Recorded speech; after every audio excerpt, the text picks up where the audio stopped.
Real estate में निवेश करके आप अपने पैसे को पूरी तरीके से सुरक्षित रखने के साथ साथ लंबे समय में एक बेहतर रिटर्न कमाने की भी उम्मीद रख सकते हैं, क्योंकि ऐसा बहुत से लोग हैं जो कि लाखों करोड़ों और अरबों रुपए कमा करके बैठे हुए हैं।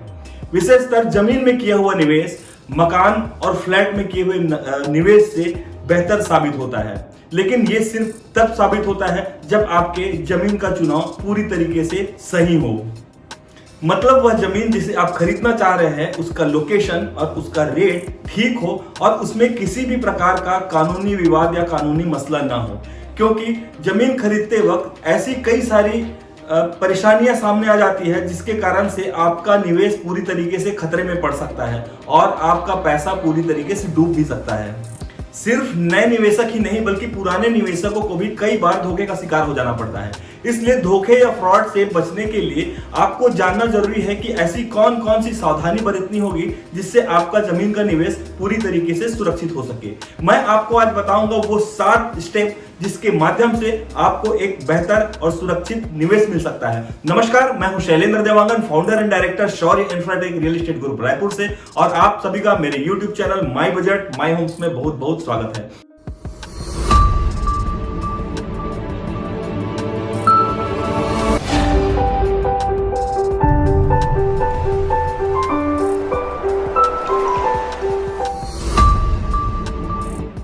दोस्तों, पिछले 13 वर्षों से मैंने 3000 लोगों को उनके बेहतर निवेश और उनके सपनों का आशियाना दिलाने में मददगार हूं, क्योंकि मैंने पिछले 13 वर्षों में लगातार डेवलपमेंट देखा है, रियल एस्टेट में काम किया है, लोगों का डिमांड देखा है और यह भी देखा है कि लोग किस किस तरीके से फ्रॉड या परेशानियों में फंस जाते हैं। आपको आज वही चीजें बताने जा रहा हूं जो मेरा एक्सपीरियंस है और जो मैंने लोगों को दिया हुआ है। ऐसे कई बार होते हैं कि आप चाहते हैं कि अच्छा निवेश कर रहा हूं, लेकिन ऐसे भी हो सकते हैं कि वो निवेश आपके लिए सही नहीं हो। तो वो 7 स्टेप मैं आपको बताऊंगा। उससे पहले आप मेरे इस चैनल को सब्सक्राइब, लाइक और शेयर कर लीजिए और इस वीडियो को अंत तक देखिएगा, क्योंकि ये वीडियो आपके लिए बहुत ही कारगर साबित होगा। अगर आप आज या आने वाले भविष्य में कभी भी आप प्रॉपर्टी खरीदने जा रहे हैं तो इस वीडियो को पूरी तरीके से देख लीजिए, पूरी तरीके से समझ लीजिए, उसके बाद आप दूसरा कदम उठाइएगा। प्रॉपर्टी में निवेश करने का सबसे पहला स्टेप है कि आपको अपने जरूरत के हिसाब से जमीन का चुनाव करना होगा। कई बार ऐसा होता है कि हम चाहते कुछ और है और हमारा बजट कुछ और होता है और लेने हम कहीं और चले जाते हैं। दोस्तों, ऐसा करेंगे तो पूरी तरीके से आपका समय खराब होगा और आपको भटकाने वाले भी बहुत सारे लोग मिलेंगे। अब मैं आपको बताऊं कि अगर आपका प्लानिंग ऐसा है कि आपको भविष्य में 2-3 साल के अंदर ही अंदर मकान बनाना है या 2-3 साल के अंदर आपको प्रॉपर्टी को बेच करके एक अच्छा रिटर्न आपको खड़ा कर लेना है या आपको एक अच्छी पूंजी बना लेना है, तो आप ऐसा प्रॉपर्टी देखिए जो कि नगर निगम सीमा के अंतर्गत हो, जहां पर मकान के लिए नक्शा आसानी से पास हो सकता हो और जहां पर आपको सारी मूलभूत सुविधाएं पूरी तरीके से मिल सकती हो। क्योंकि शहर की जमीन जो है आपको आसानी से, अगर आप रीसेल करना चाहे तो बहुत ही आसानी से आपको वहां का खरीदार मिल जाएगा, और अगर मकान भी बनाना चाहते हैं तो वहां पर आपको लोग मिलेंगे तो आप आसानी से रह सकते हैं। अगर कुछ लंबे समय के लिए आप अगर निवेश करना चाहते हैं, अगर 5 साल, 7 साल, 10 साल, 15 साल, 20 साल के लिए, तो आप नगर निगम सीमा से थोड़ा बाहर जाकर के प्रॉपर्टी देखिए, जहां पर अभी फिलहाल में डेवलपमेंट स्लो है, लेकिन आने वाले समय में जो गवर्नमेंट की प्लानिंग्स होगी, जो प्राइवेट सेक्टर की प्लानिंग्स होगी, वो आपको पता करना पड़ेगा कि किस एरिया में कैसा कैसा प्लानिंग चल रहा है और गवर्नमेंट का क्या प्लानिंग है और मुझको किस तरीके से फायदे हो सकते हैं। और ऐसे ही जगह में आप वहां पर जाकर के निवेश कर सकते हैं, क्योंकि वहां पर प्रॉपर्टी का रेट सस्ते में मिलेगा, कम वैल्यू में मिलेगा। लेकिन एक बात आपको ध्यान देना पड़ेगा, वो प्रॉपर्टी पूरे तरीके से लीगल है या नहीं। क्योंकि आप अगर एग्रीकल्चर का प्रॉपर्टी खरीदने जा रहे हैं तो उसके बारे में आपको पूरी तरीके से जानकारी होनी चाहिए, और अगर आप आवासीय प्रॉपर्टी खरीदने जा रहे हैं तो वो पूरी तरीके से वहां पर लीगल है कि नहीं, या वो लैंड यूज उसका आवासीय है कि नहीं, वो सारा चीज आपको जानने की सबसे ज्यादा जरूरत है। अगर आपको कोई जमीन पसंद आ गया है तो दूसरा स्टेप है कि आप उस जमीन के पूरी पेपर को अच्छे से जांच पड़ताल कर लें और उसका ऑनलाइन रिकॉर्ड भी देख सकते हैं। ऑनलाइन रिकॉर्ड देखने के लिए आपको जमीन का नक्शा, खसरा, खतौनी, B1, P2, ये सारा चीज आपको देखने को मिलता है। आपको आपके इंटरनेट पे जाकर के आप आसानी से इसको जो आपके राज्य का जो भी एप्लीकेशन होगा, भू नक्शा या जो भी आपका होगा, उसमें जा करके आप सर्च कर सकते हैं और आप उसमें देख सकते हैं कि जिस भी नाम का व्यक्ति है उसके नाम पे वो प्रॉपर्टी है या नहीं। और अगर आप जो है डाइवर्शन या आवासीय प्रॉपर्टी खरीद रहे हैं तो उसमें भी आपको डाइवर्शन का पेपर या टाउन एंड कंट्री प्लानिंग का पेपर या रेरा का पेपर आपको मांगना जरूरी है। ये पेपर आपको सबसे ज्यादा जरूरी है आपको इंटरनेट पे या ऑनलाइन देखने के लिए। साथ ही आप डॉक्यूमेंट ऑनलाइन देखने के साथ साथ आपको काम करना होगा सर्च रिपोर्ट बनवाने का। दोस्तों, सर्च रिपोर्ट एक वकील के द्वारा बनता है, आपको एक वकील हायर करना होगा। उससे पहले एक चीज ध्यान रखिएगा, आपने अगर उस प्रॉपर्टी को पसंद कर लिया है तो बहुत ही ज्यादा बड़ा राशि आप उनको ना दें। आप एक छोटा सा टोकन अमाउंट दे दीजिए, उनसे आप पेपर कलेक्ट कर लीजिए और फिर उनको कहिए कि मैं इसको सर्च रिपोर्ट निकलवाऊंगा अपने वकील के द्वारा।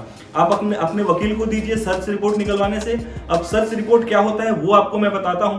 सर्च रिपोर्ट के माध्यम से आज का जो विक्रेता है उन्होंने कितने लोगों से किस किस टाइम तक प्रॉपर्टी खरीदा, मतलब 30 साल पहले वो जमीन किसके हाथ पे था, 40 साल पहले जमीन किसके हाथ में था, उसके बाद किसके हाथ आया, फिर उसके बाद कौन खरीदा, फिर उसके बाद कौन खरीदा। ये जो विक्रेता है उन्होंने प्रॉपर्टी को खरीदा है या उनको पैतृक संपत्ति में मिला है, ये सारा चीज आपको सर्च रिपोर्ट में वकील के द्वारा पता चल जाएगा। वो पूरा रिपोर्ट बन के आता है।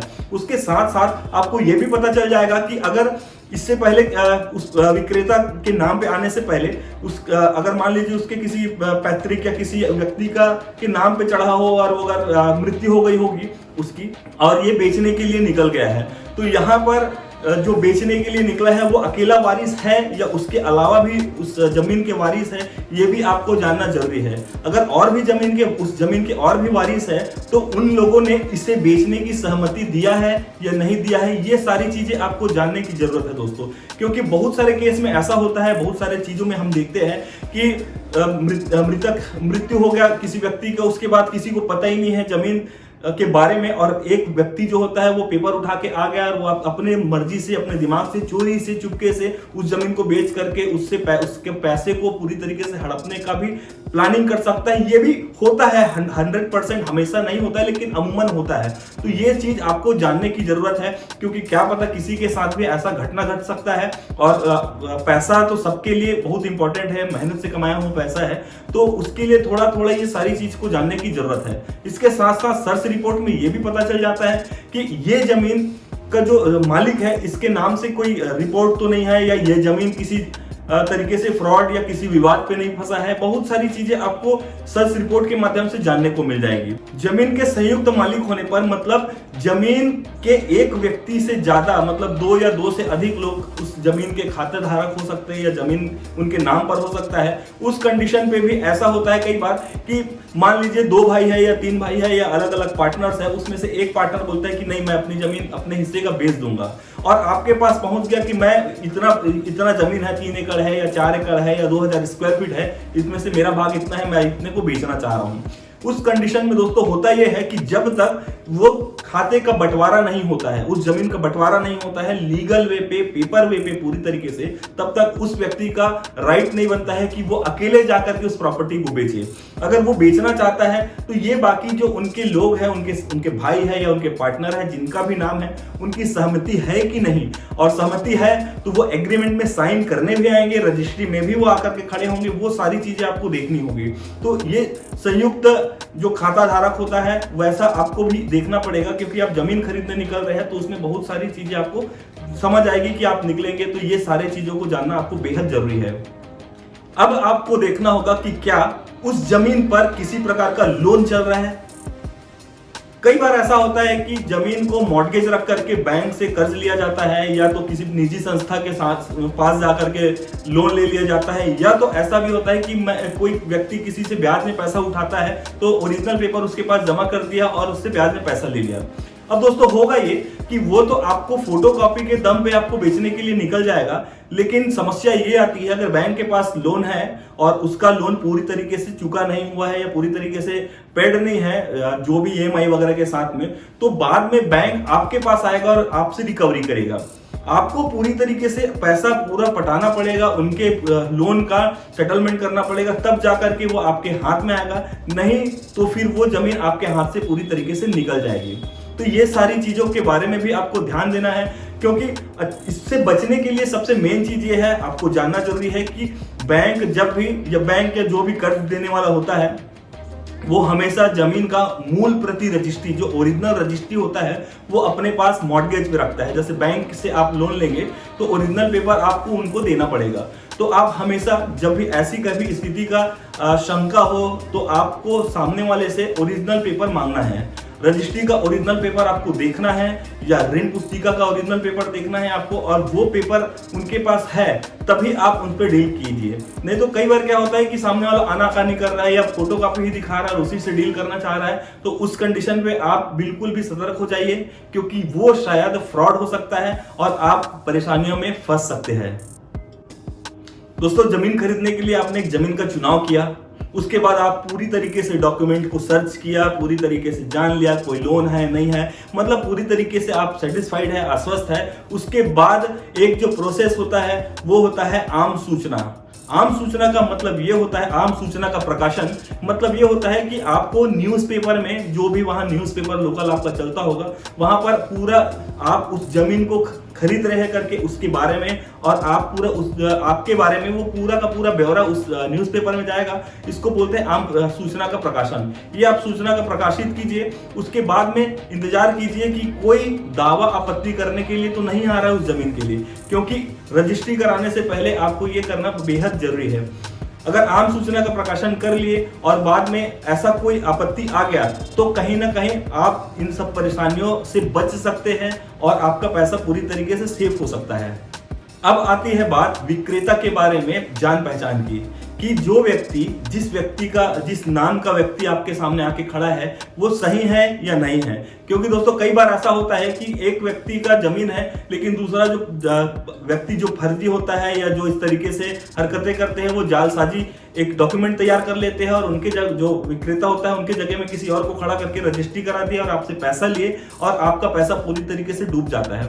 उसके लिए आपको ये करना होगा, जो विक्रेता जिसके नाम पे पूरी जमीन है, उस जमीन से रिलेटेड जो भी उनका मूल निवास का पता है, उस पते पे आप थोड़ा सा इंक्वायरी कीजिए, उसके आसपास के लोगों को इंक्वायरी कीजिए, थोड़ा जानिए कि ये सही है कि नहीं है, इस जमीन में किसी प्रकार का विवाद है नहीं है, तब उसके बाद में जा करके आप उस जमीन का सौदा कीजिए।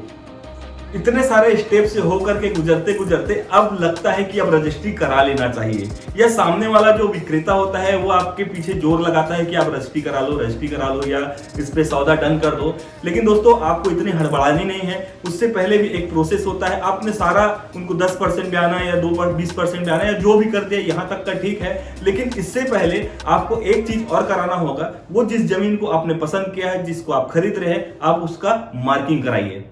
मार्किंग कराने से यह फायदा होगा कि कल के दिन किसी भी प्रकार का कोई भी परेशानी हो या कोई भी दूसरा जो व्यक्ति हो आपत्ति करने वाला हो, या उसके जमीन से लगा हुआ कोई व्यक्ति हो, या इधर 2 फीट कोई दबा दिया या इधर 2 फीट कोई दबा दिया, तो ये इस तरीके से स्थिति परिस्थिति के लिए आपको जमीन की मार्किंग करानी जरूरी है। जमीन की मार्किंग कराइए, उसके बाद 1 आध दिन रुक जाइए, उसमें कोई नहीं आता, उसके बाद में फिर आप जाकर के रजिस्ट्री के प्रोसेस के लिए हम आगे बढ़ेंगे। पर ये सबसे मेन है, क्योंकि मार्किंग होने के बाद असली चीज समझ आता है कि ये जमीन वाकई में वही है जो मैं ले रहा हूं, कि पेपर में कुछ और दिख रहा है और मुझको दिखाया कुछ और जा रहा है। तो यहां से आपको पूरी तरीके से क्लैरिटी समझ आ जाएगी। जमीन की मार्किंग भी आप अगर किसी बिल्डर से ले रहे हैं तो उनके इंजीनियर कर सकते हैं, लेकिन अगर आप किसी अवैध प्लॉटिंग में अवैध प्रॉपर्टी खरीद रहे हैं या तो कृषि जमीन ले रहे हैं, तो उस कंडीशन पे आप पटवारी के साथ ही जा करके जमीन की मार्किंग कराइए। पटवारी का एक राइट्स होता है जमीन की मार्किंग करने का।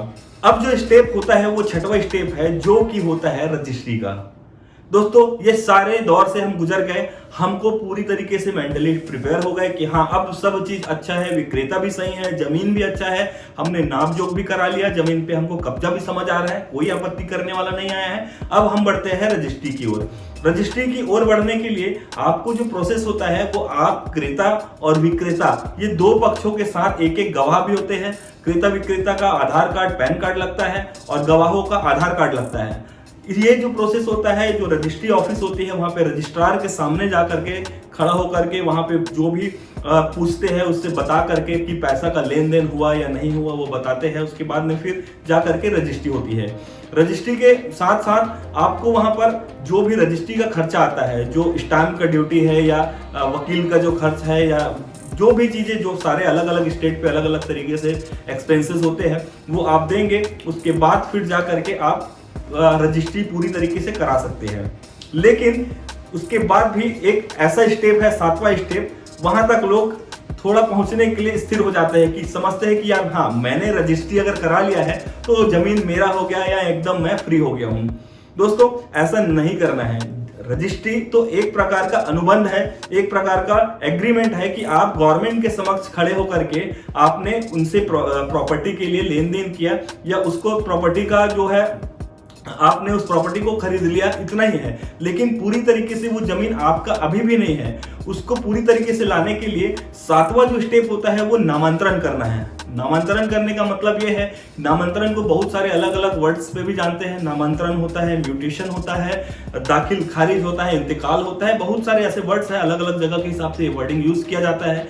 ये वो वर्ड है, ये वो प्रोसेस है कि जमीन का जो है रजिस्ट्री के 10 से 15 दिनों के बाद में ये प्रोसेस तहसीलदार के यहाँ लगता है और तहसीलदार की जो ऑफिस होती है, तहसीलदार का जो आपका डॉक्यूमेंट्स होता है या उनके डिपार्टमेंट्स होते हैं, वहां पर आपके जमीन का मतलब जो खाता धारक है जिससे आपने जमीन खरीदा, उससे मान लीजिए आप 1500 स्क्वायर फीट प्लॉट खरीदते हैं तो उनके खाते से 1500 स्क्वायर फीट प्लॉट कम हो जाएगा और 1500 स्क्वायर फीट के प्लॉट पे आपका नाम वहां पर चढ़ जाएगा। तो ये नामांतरण का प्रोसेस है।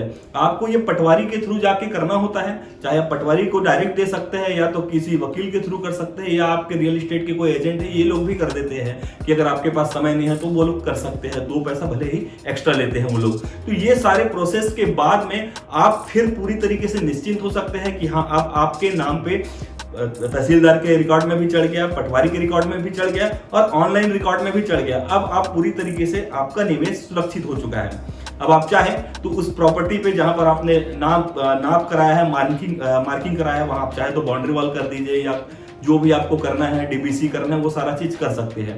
तो दोस्तों, जमीन को खरीदने के लिए, रियल एस्टेट में निवेश करने के लिए ये 7 प्रकार के स्टेप है जिसको आपको पूरी तरीके से फॉलो करने चाहिए। ये आप फॉलो करेंगे देख करके, समझ करके, अपने से अनुभवी लोगों का सलाह लेकर के, तो आपका निवेश पूरी तरीके से सुरक्षित रह सकता है और आपको किसी भी प्रकार की परेशानियों से निजात मिल सकता है।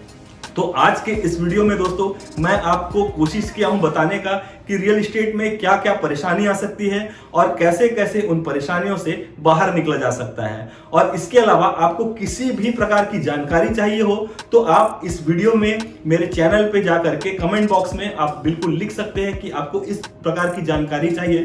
मैं पूरी कोशिश करूंगा कि आपको उस टॉपिक पे वीडियो बना करके भेजूं, अपने चैनल पर डालूं और आप लोगों को उसके बारे में भी जानकारी पूरी तरीके से मिले। तो थैंक यू सो मच दोस्तों। अगर आपको मेरा ये वीडियो अच्छा लगा होगा तो आप इस वीडियो को अपने परिवार में, अपने रिश्तेदार में, अपने दोस्तों के पास और अपने जान पहचान वालों को शेयर कर दीजिए, क्योंकि ये जमीन ऐसी चीज है या प्रॉपर्टी ऐसा चीज है कि दुनिया में कोई भी ऐसा व्यक्ति नहीं होगा जो अपने पूरे जीवन काल में कभी प्रॉपर्टी ना ले। हर व्यक्ति अपने जीवन काल में एक ना एक प्रॉपर्टी तो खरीदता है।